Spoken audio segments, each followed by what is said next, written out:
Yang terakhir, yang ke-10, teman setan, musuh, teman iblis, man yutilul amal, orang yang terlalu panjang angan-angan, penghitung bintang di langit, yang hidup cuma ngitung jikalau, wiridannya cuma jikalau.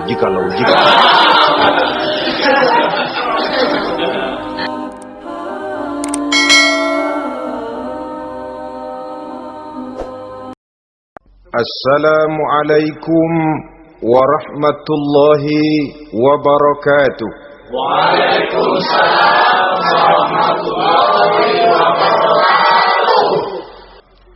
Saudara-saudara kaum muslimin rahimakumullah. Seperti kita maklum bahwa Allah Subhanahu wa taala menciptakan manusia dan jin untuk melaksanakan ibadah kepadanya. Manusia yang ingkar terhadap perintah ini dinamakan dengan orang-orang kafir. Sedangkan jin yang mengingkari perintah ini dinamakan dengan setan atau syaitan dalam bahasa Qur'annya. Kemudian dalam perkembangannya, jin-jin yang kafir yang dinamakan setan ini bersekongkol dan menjadi bala tentaranya iblis untuk menggelincirkan manusia dengan berbagai macam cara dan jalan. Dan adapun yang namanya iblis pada hakikatnya cuma satu saja, yaitu yang ingkar kepada perintah Allah untuk sujud kepada Nabi Adam alaihi salam. Iblis inilah kemudian yang menjadi sesepuh, raja, biang atau dedengkotnya para setan. Seluruhnya akan tunduk kepada komando iblis, akan taat dan setia kepada perintah iblis untuk mencari teman yang sebanyak-banyaknya guna menemani mereka di neraka nanti. Dengan segala cara dan jalan, iblis dan bala tentaranya akan berusaha menggelincirkan manusia dari jalan yang lurus. Caranya bagaimana? Ayat ke-17 menjawab, "Tsumma la'atiyannahum min ba'di aydihim." Akan kami datangi mereka, akan kami goda mereka dari arah sebelah depan. Kalau cara itu tidak kena, wa min khalfihim, kami goda mereka dari sebelah belakang. Andai kata cara itu pun tidak mempan, wa an aimanihim, dari arah sebelah kanan.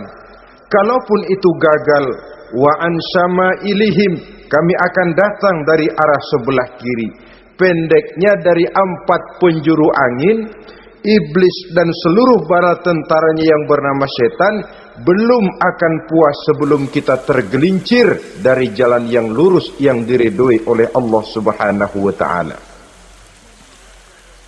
Sebagian ahli tafsir menjelaskan bahwa jika iblis menggoda dari arah depan, yang dimaksud dari depan ini adalah dunia.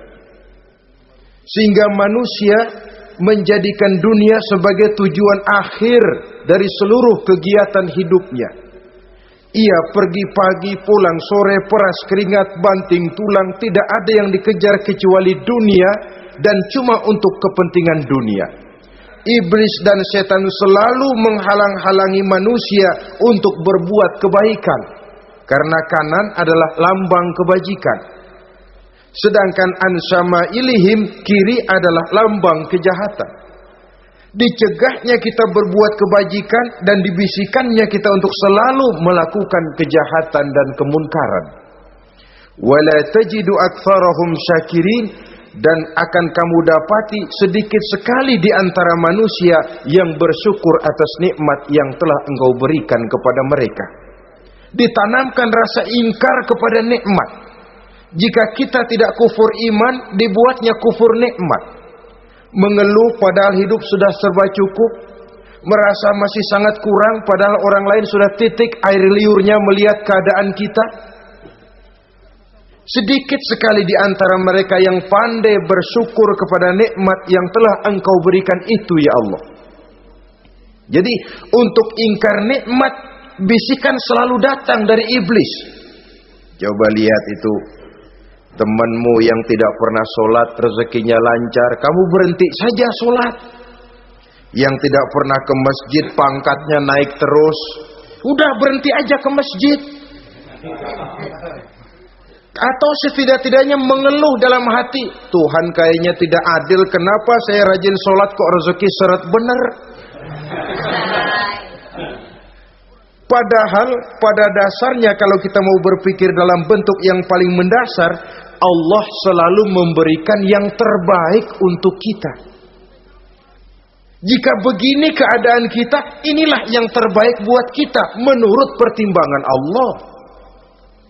Jika kita menuntut lebih lagi, mungkin dengan keadaan yang lebih itu kita bisa tergelincir, dan Allah lebih tahu itu.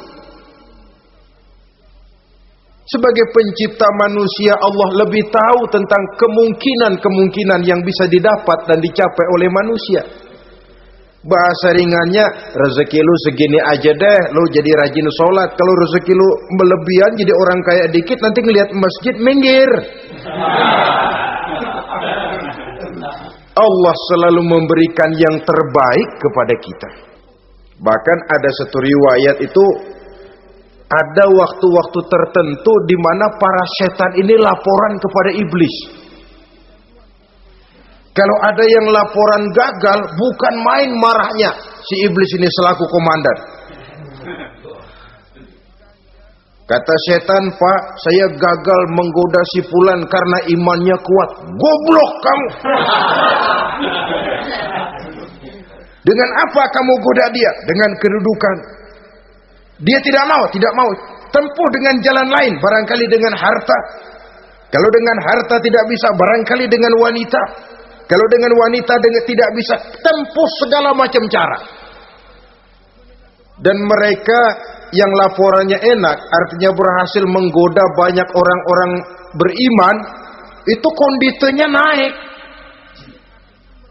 Bahkan mendapat semacam piagam penghargaan sebagai kadar militan daripada iblis.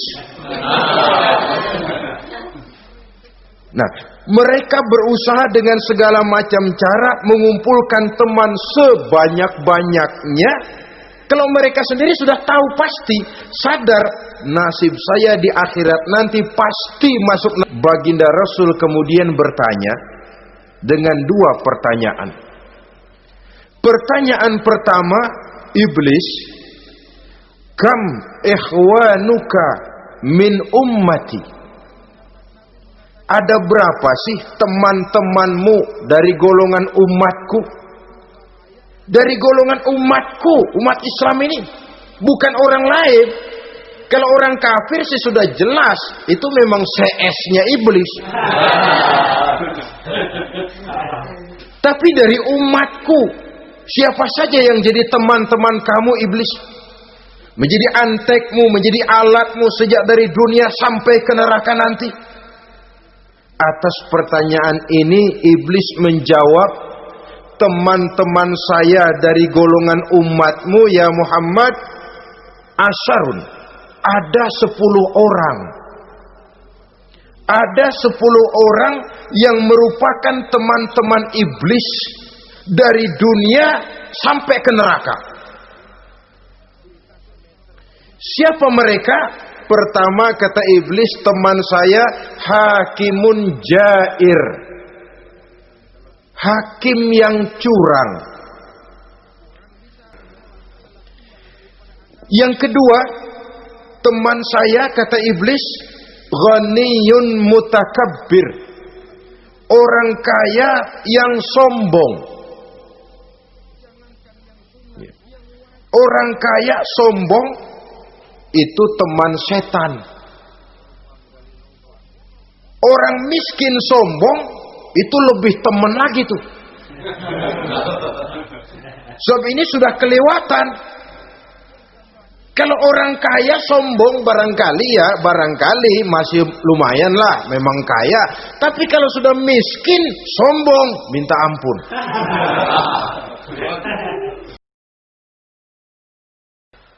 Yang ketiga, teman iblis itu tajirun khain, pedagang yang berkhianat, baik kepada sesama teman pedagangnya karena ingin lebih maju dari yang lain, terjadi persaingan yang tidak sehat di berbagai bidang bisnis,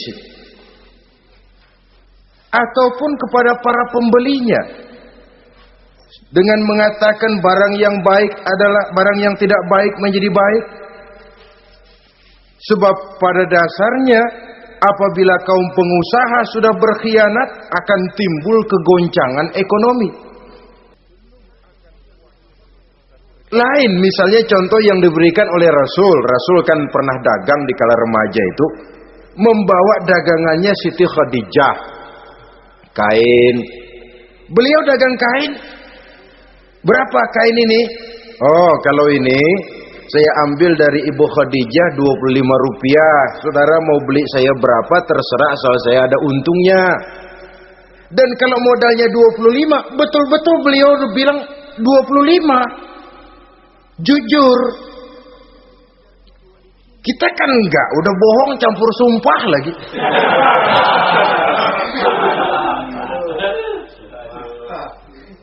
Ini yang ketiga. Yang keempat, teman-teman setan, teman-teman iblis, syaribul khamr, orang yang minum arak, pemabuk, itu teman setan. Bahkan divonis tidak beriman orang yang pada saat meninggal dunia di dalam perutnya itu masih ada khamr. Tidak beriman divonis. Jadi dalam satu pesta di mana disediakan minuman-minuman keras, iblis itu sudah masang perangkap. Dan bila minuman itu dihampiri orang, dia mulai senang, wajahnya berseri-seri. Kalau minuman dituang ke gelas, dia tepuk tangan. Bila minuman mulai mengalir ke tenggorokan, dia jijimprakan iblis. Girang bukan main.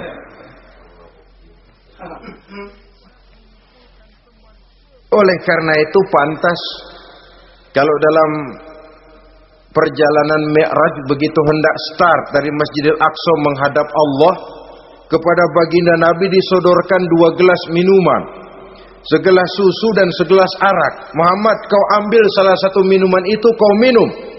Mantap. Nabi mengambil gelas yang isinya susu lalu beliau minum.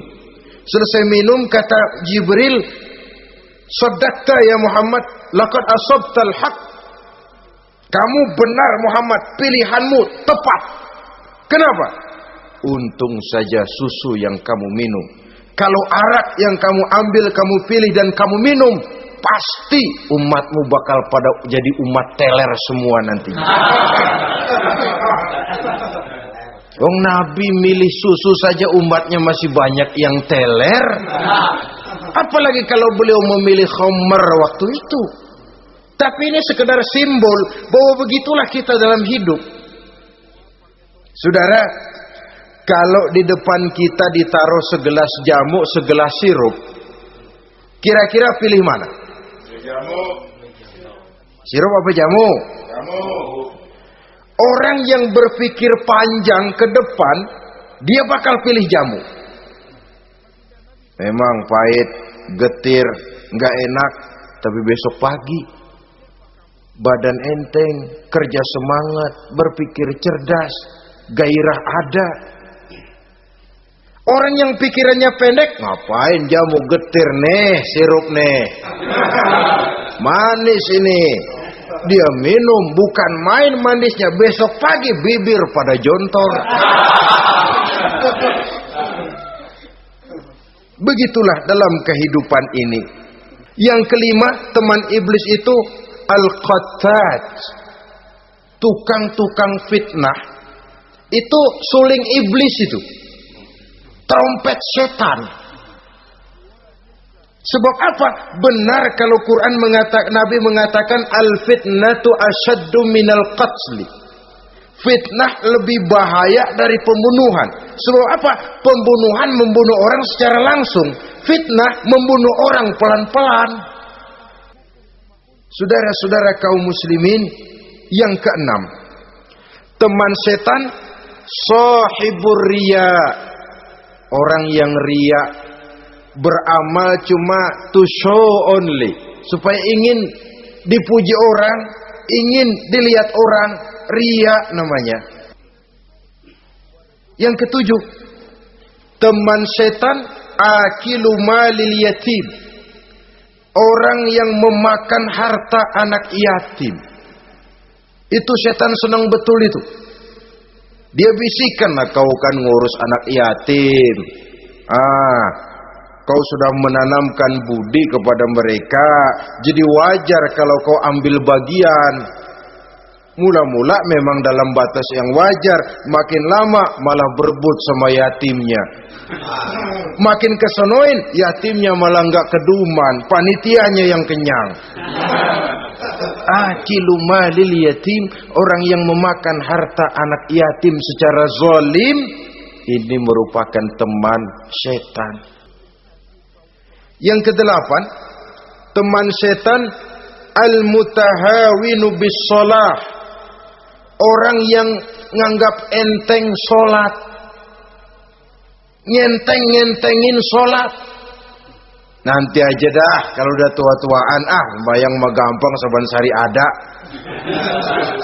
Kalau ini nih tinju jarang-jarang. Al-mutahawin, ngenteng-ngentengin. Al-mutahawinu bis shalah. Jadi kalau sudah masuk waktu, beduk misalnya berbunyi, azan berkumandang, iblis mulai menyebar bala tentaranya. Pasukan, siap.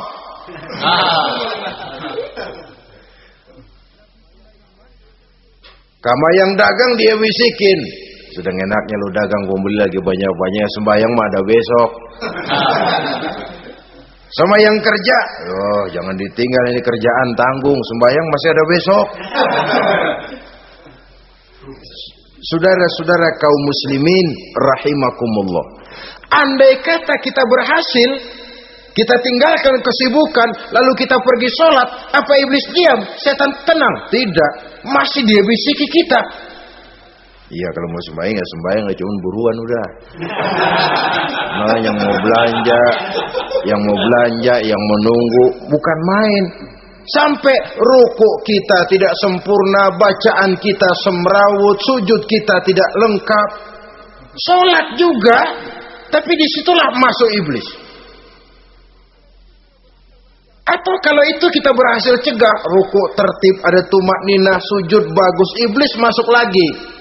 Wah, memang sembahyang kamu mantap. Orang lain gak ada yang sembahyang kayak kamu. Yang timbul apa? Ujub. Sombong kepada diri sendiri. Begitu rapi sembahyang, lu ya pada kagak sembahyang, apaan lu? Gua nih. Itu sudah perangkap iblis.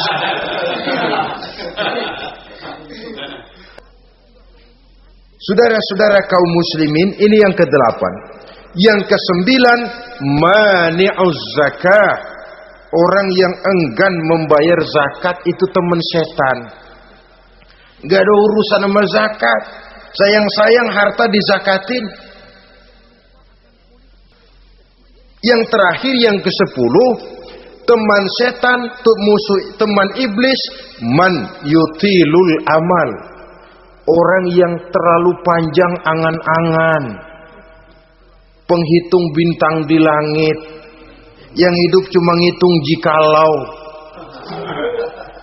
wiridannya cuma jikalau.